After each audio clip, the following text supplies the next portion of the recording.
Welcome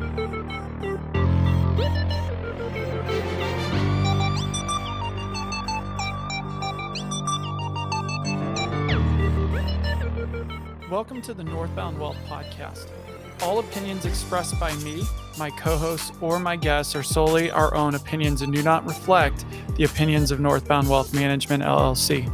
This podcast is for informational and educational purposes only and should not be relied upon for any investment, tax, or legal advice, or as a solicitation to offer or buy any securities. Clients of Northbound Wealth Management LLC may maintain positions in the securities discussed in this podcast.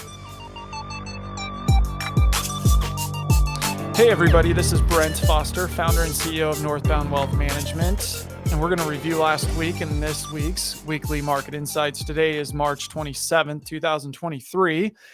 We've got mixed messages which provoke volatility. That's the headline this week as we go over last week. Modest gains in major market indices masked sharp volatility amid the uncertainty arising from mixed messages emanating from public officials on revived banking fears.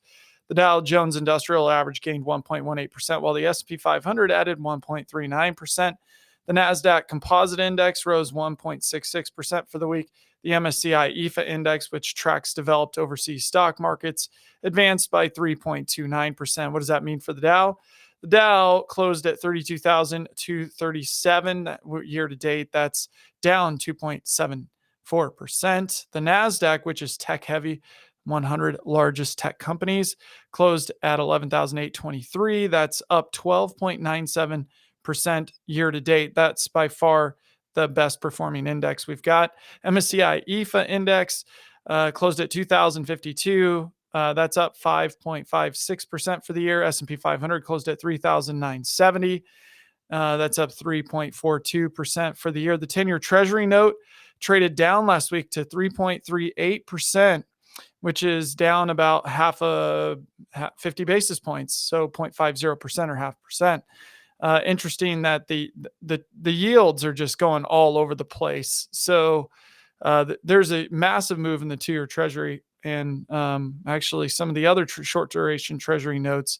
That means I think, just looking forward here, that the bond market's pricing in more volatility and potentially a retest of the 3,500 S&P 500 lows that we experienced late last year. So a turbulent week for stocks. The stock market was unable to find sustained direction as investors weighed comments from Fed Chair Jerome Powell and Treasury Secretary Janet Yellen. Stocks initially rose as banking fears eased following a deal to acquire a troubled Swiss bank, which was Credit Suisse. Optimism was further fueled by Yellen, who said the government would intervene to protect depositors if more bank issues materialized. So the enthusiasm faded, however, when Yellen subsequently testified that the Treasury was not working on any blanket insurance for bank deposits, and by the Fed's warning that banking turmoil could shrink lending access, so liquidity might dry up. The volatile week ended with sharp intraday price swings, shrugging off revived European banking concerns. So the rate hike cycle, is it ending? That's the big question, right? Last week, the FOMC meeting was particularly noteworthy. Fed officials were placed in the difficult position of balancing the banking system's opposing risks of still high inflation and stressors. The committee had considered leaving rates unchanged given banking stressors, but all unanimously voted to raise rates by 25 basis points, citing elevated inflation, resilient economic activity, and a strong labor market.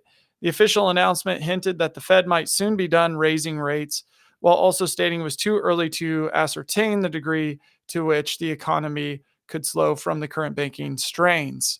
This week, key economic data, we got consumer confidence, which is Tuesday, jobless claims on Thursday, along with gross domestic product Friday, personal income and outlays, and consumer sentiment. This week, notable companies reporting earnings would be Micron Technology and Walgreens Boots Alliance. Micron, I think, is going to have a charge off that might kind of put a damper on the SOXX or the Philly Semi index, but we'll see. It's kind of in a bullish pattern. We'll see what happens with that chart. Let's see. Who can file your taxes? In this week's tax tip, many people file their taxes, but others choose to have a third party represent them. The IRS shares information about the different types of third party authorizations that allow someone to represent you on its site. Power of attorney allows someone to represent a taxpayer in tax matters. Tax information authorization, what it does is it appoints anyone to review or receive a taxpayer's confidential tax information for the type of tax for a specified period. Third party designee designates a person on the taxpayer's tax form to discuss that specific tax return and year with the IRS. And an oral disclosure authorizes the IRS to disclose the taxpayer's tax information to a person the taxpayer brings into a phone call or meeting with the IRS about a specific tax issue. This information is not intended to be a substitute for specific individualized tax advice. We suggest you discuss your specific tax issues with a qualified tax professional. And again, this tip was adapted from irs.gov. All right. That's it. On to the next article. This will be a good week. Check it out. Stay tuned. Thanks. Money that buys good health is never ill spent. According to the Kaiser Family Foundation, the average person covered by Medicare has out-of-pocket medical expenses in excess of $5,400 a year. Premium costs accounted for 42% of the total, while long-term facility costs, medical supplies, prescription drugs, and dental care claims most of the rest of the costs. With healthcare expenses in the spotlight, it's incumbent upon us to make sure that our retirement strategy anticipates these costs. But that's not enough. Remember, healthcare coverage, including Medicare, typically does not cover extended medical care, and it's a prospect we shouldn't overlook. The Administration for Community Living estimates that about 60% of people will need extended care at some point in their lives. These annual costs can range widely based on geographic location, the type of care required, and an assisted living facility will cost over $80,000 per year in Alaska. In Oklahoma, it would cost around $46,000 a year. When workers were surveyed, only 15% said that they were very confident that they'd have enough money to pay for extended care in retirement. Finally, you may want to consider a Medigap policy, which may help some of the healthcare costs not covered by Medicare. Making sure that you are properly insured for your medical costs may help strengthen the foundation of your retirement. And so, if you have any questions about that, give us a call at Northbound Wealth Management, 317-399-1107. Stay tuned. Hey everybody, I thought I'd go over how income taxes work. So the Internal Revenue Service estimates that taxpayers and businesses spend about 8 billion hours, not dollars, 8 billion hours a year complying with tax filing requirements.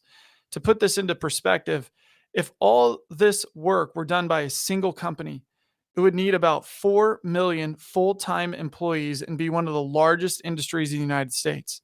As complex as the details of taxes can be, the income tax process is fairly straightforward. However, the majority of Americans would rather not spend time with the process, which explains why more than half hire a tax professional to assist in their annual filing. Remember, this material is not intended as legal or tax advice, so consult your or a tax professional for your specific situation. But this is how you get started. The tax process starts with income, and generally, most income received is taxable. A taxpayer's gross income includes income from work, investments, interest, pensions, and as well as other sources. The income from all these sources is added together to arrive at the taxpayer's gross income. What's not considered income? That's a good question. Gifts, inheritances, workers' comp benefits, welfare benefits, or cash rebates from a dealer or manufacturer. From gross income, adjustments are subtracted. These adjustments may include retirement plan contributions, half of self-employment, and other items. The result is the adjusted gross income. From adjusted gross income, deductions are subtracted. With deductions, taxpayers have two choices: the standard deduction, or itemized deductions. The standard deduction amount varies based on filing status, as shown in the chart here that I've got on my screen. Those of you listening won't be able to see it. But basically, itemized deductions can include state and local taxes, charitable contributions, the interest on a home mortgage, and certain unreimbursed job expenses, among other things.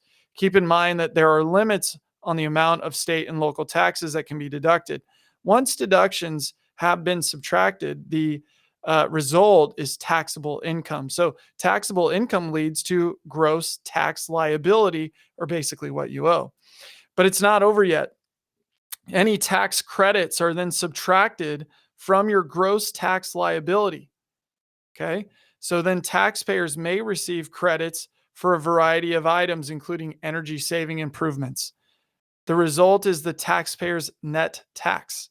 Understanding how the tax process works is one thing, doing the work is quite another. So as you head into fulfilling your tax filing obligation, because there's only two things that you cannot avoid are death and taxes.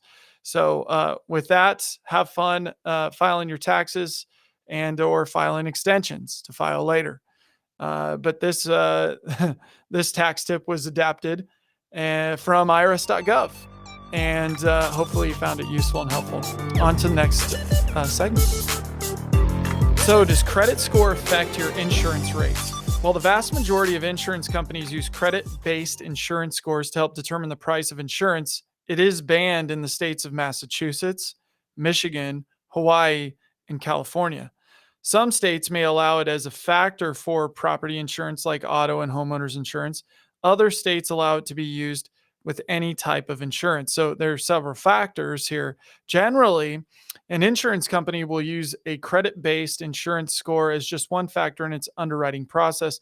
The others may be considered depending upon the type of insurance. For example, with auto insurance, other factors could include your zip code, the age of the drivers, the make, the model, the age of the car, and the number of miles you drive annually.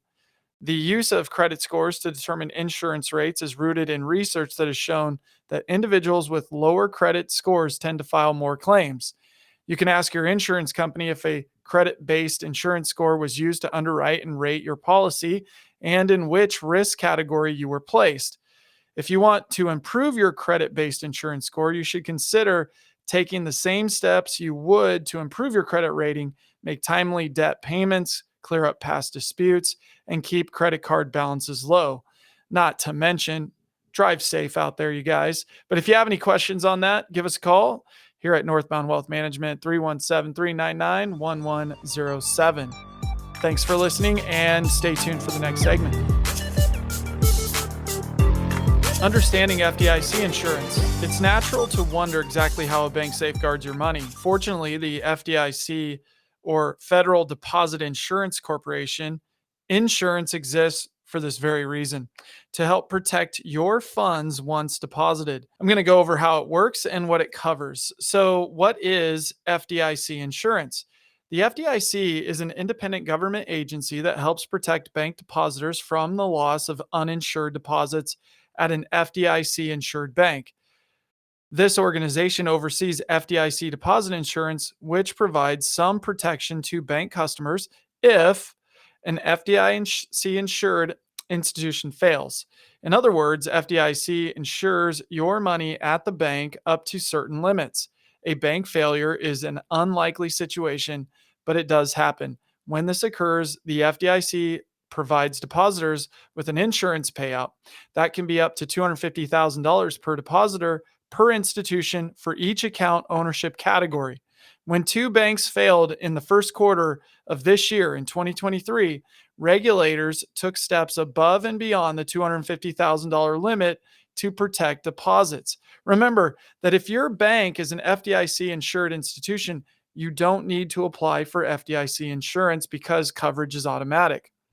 So, the purpose of FDIC insurance. FDIC insurance covers traditional deposit accounts of up to $250,000 per depositor. These traditional deposit accounts include the following: checking accounts, savings accounts, certificates of deposits or CDs, money market, bank deposit accounts, prepaid cards, assuming they meet all FDIC insurance requirements. So CDs, or certificates of deposits, are time deposits offered by banks, thrift institutions, and credit unions. They may offer a slightly higher return than a traditional bank savings or checking account, but they may also require a higher deposit amount. If you sell before the CD reaches maturity, you may be subject to penalties. Bank savings accounts and CDs generally provide a fixed return, whereas the value of a money market fund or funds can fluctuate. Money market funds are investment funds that seek to preserve the value of your investment at $1 a share par value, or $1 a share. So, however, it is possible to lose money by investing in a money market fund. In addition, the FDIC also insures retirement accounts in which plan participants have the right to direct how they invest the money, including traditional or Roth individual accounts, IRAs, savings accounts, 401ks, or other self-defined contribution plans, Section 457 deferred compensation plan accounts, whether self-directed or not. The FDIC may also insure an employee benefit plan that is not self-directed, such as a pension plan. Once you reach the age of 73, you must take the required minimum distributions from a traditional IRA in most circumstances. Withdrawals from traditional IRAs are taxed at ordinary income, and if taken before the age of 59 and a half, may be subject to a 10% federal income tax penalty. Roth IRA distributions must meet a 5-year holding requirement and occur after the age of 59 and a half to qualify for the tax-free, penalty-free withdrawal of earnings. One can make these withdrawals under certain and other circumstances, such as the owner's death. The original Roth IRA owner is not required to take minimum annual withdrawals or required minimum distributions. Once you reach the age of 73, you must take the required minimum distributions from your 401k, 403b, or 457 plan, or other defined contribution plans in most circumstances. Withdrawals from defined contribution plans are taxed as ordinary income, and if taken before the age of 59 and a half, may be subject to a 10% federal income tax penalty. So, what are the limitations of FDIC insurance? Now that we understand what FDIC insurance covers, let's also look at what it doesn't cover. The FDIC states that it does not cover the following: stocks, bonds, mutual funds, life insurance policies, annuities, municipal securities, safety deposit boxes or their contents, U.S. Treasury bills, bonds, or notes. Stock prices, return, and principal value will fluctuate as market conditions change, and shares, when sold, may be worth more or less than the original cost. The market value of a bond will fluctuate with changes in interest rates. As interest rates rise, the value of existing bonds typically fall. If an investor sells a bond before maturity, it may be worth more or less than the initial purchase price. By holding a bond to maturity, an investor will receive the interest payments due plus the original principal, barring default by the issuer. And mutual funds are sold only by prospectus. Please consider carefully the charges, risks, expenses, and investment objectives before investing. Your financial professional, Northbound Wealth Management, hopefully, can obtain a prospectus containing this and other information about the investment company. Please read it carefully before you invest or send money.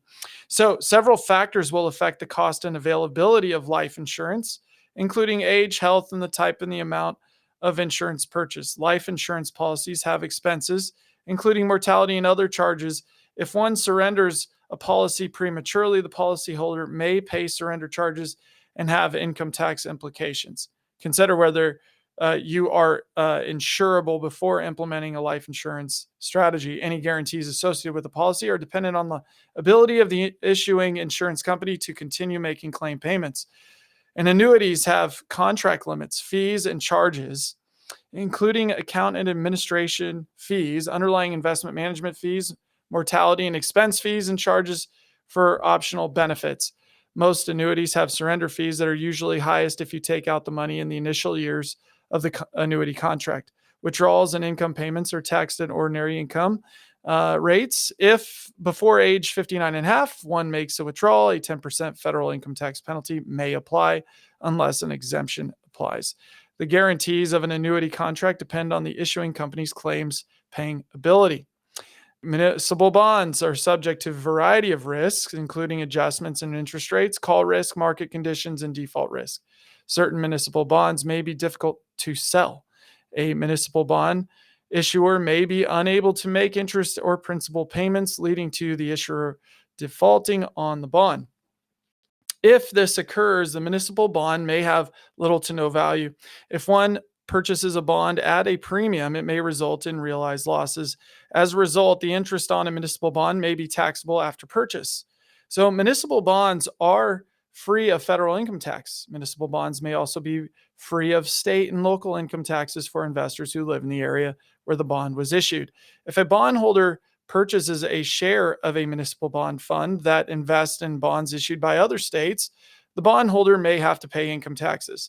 The federal government guarantees U.S. Treasury bonds, bills, and notes on timely principal and interest payments. However, if you sell a treasury before its maturity, it may be worth more or less than the original price paid. So FDIC Insurance and you. As mentioned above, as mentioned before, the FDIC insures up to $250,000 for a single or joint account per depositor. This means that you have either one account or multiple accounts at the same bank, but only $250,000 may be insured. So make sure you do some analysis on that. When I worked at JP Morgan, we did that all the time for customers and clients. But some strategies may enhance your coverage. Hypothetically, you could set up a revocable trust and identify one or more beneficiaries to possibly increase your coverage. Each beneficiary may receive $250,000 of coverage. For example, a revocable trust account with one owner that names 3 unique beneficiaries can insure themselves up to $750,000. Remember, using a trust involves complex tax rules and regulations. Before moving forward with a trust, consider working with a professional familiar with the rules and regulations of a trust. For example, an estate planning attorney. If you have any questions over that dissertation regarding FDIC insurance and trying to understand it, please give me a call. Give us a call here at Northbound Wealth Management, 317-399-1107. And I hope you enjoyed this segment, this market insight. And we're going to go over a lot more next week as we have a little bit more time during spring break. Hope you guys all enjoy the next couple of weeks. If you're taking spring break and have kids, be safe, and we'll talk to you next time. Thanks so much for tuning in to Northbound Wealth Management here with Brent Foster, your founder and CEO. Thanks so much. Take care. Bye-bye.